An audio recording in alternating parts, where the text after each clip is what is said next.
malagasy mitompo ny ady amin'ny kolikoly misitraka ny anjara masoandro afatra ho an'ny malagasy rehetra mahatsiaro tena manam-panahy izay voninandroso tsy misy fepetra andakolikoly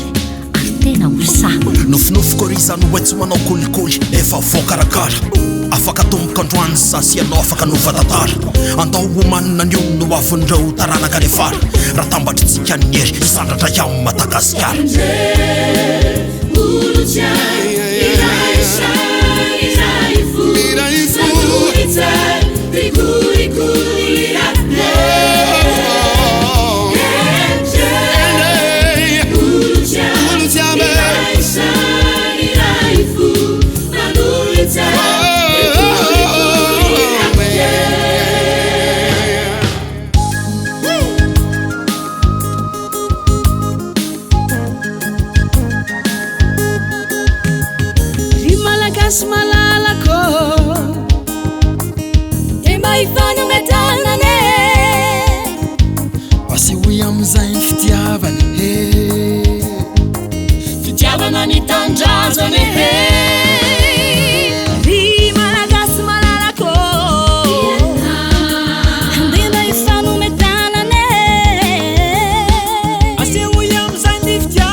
Defa vosuru che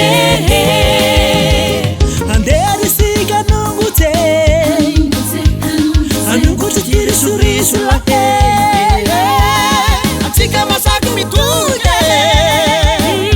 ciao ela defa vosuru che malagas mangese culi culi rese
malagasy mitompo ny ady amin'ny kolikoly